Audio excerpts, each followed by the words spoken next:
Hi, இன்னைக்கு வந்து lunch பாக்ஸ்க்கு என்ன பேக் பண்ண போறேன்னா ஃப்ரைட் ரைஸ். நான் என்னென்ன போட்டு பண்ணுறேன்னா கேரட், அதுக்கப்புறமா வந்து கார்ன் வேக வச்சு வச்சுருக்கேன். ஜானுக்கு கார்ன் போட்டு கொடுத்துட்டு பேலன்ஸ் இது ஸ்நாக்ஸுக்கு கிழங்கு வச்சேன். இது வந்து கொஞ்சம் நாராக இருந்துச்சா, ஸோ அதனால் இது வச்சுட்டு நல்ல வேலையாக கார்ன் வச்சேன். மிளகு தூள் கொஞ்சமாக போட்டுருக்கேன். ஃப்ரைட் ரைஸில் முட்டை, உப்பு, கொஞ்சமாக மஞ்சள் தூள் போட்டிருக்கேன். முட்டையை உடச்சி ஊற்றிருக்கேன். அவ்வளோதான், முட்டை பொரிச்சு வச்சு எடுத்துருக்கேன். இப்போ இதில் எண்ணெய் ஊற்றிக்கிறேன். வேறு எதுவுமே போட போகிறதில்ல. ஸோ கொஞ்சமாக கடுகு, கொஞ்சமாக இஞ்சி, இவ்வளோ தான் இஞ்சி, 2 பூண்டு இடிச்சு வச்சுருக்கேன். ஒரு பச்சை மிளகா, 2 பேருக்கான சாப்பாடு. ஜானு வந்தாலும் சாப்பிடுவோம், அதுக்காக பச்சை மிளகா, இஞ்சி, பூண்டு, கொஞ்சமாக இதில் மஞ்சள் தூள் போட்டுக்கலாம். இது ஆனால் இது போட்டால் புரிஞ்சு.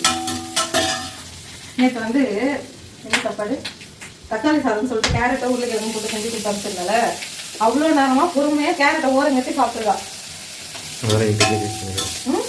டெக்னிக்காக போட்டு வச்சாரு. ஆமாம், அதனால் எனக்கு சொல்லிட்டேன். இது வந்து உப்பு போட்டுக்கலாம். தக்காளி பிடிச்சி வச்சேன். ஸ்நாக்ஸுக்கு வந்து கொஞ்சமாக கரம் மசாலா போட்டுருக்கேன். ஏற்கனவே பச்சை மிளகாய், இஞ்சி எல்லாம் இருக்குது. ஸோ லைட்டாக போட்டுருக்கேன். கார்ன் வந்து சேர்த்துக்கிறேன். சும்மா ஒரு சைடில் கேரட் வந்து வெந்துருச்சு. இப்போ வந்து இதில் எக்கு சேர்த்துக்கலாம். காரம் வந்து எல்லாருக்குமே அரைச்சிட்டேன். ஸோ இதில் வந்து சாப்பாடு மிக்ஸ் பண்ணிக்கலாம். அவ்வளோதான், மிக்ஸ் பண்ணிக்கலாம். உப்பு வந்து இப்போ சேர்த்துக்கலாம். மிக்ஸ் பண்ணிட்டேன்.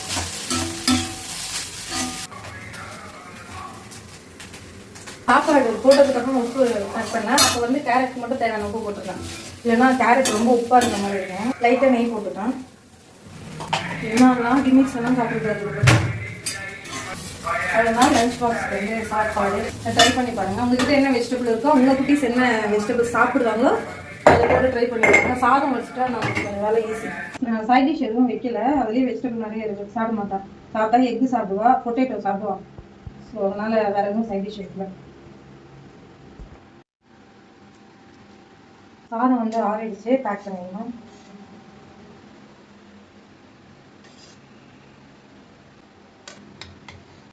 அவ்வளோதான். இன்னைக்கு டிஃபன் பாக்ஸுக்கு வந்து ஹோம் ஸ்டைல் ஃப்ரைட் ரைஸ்.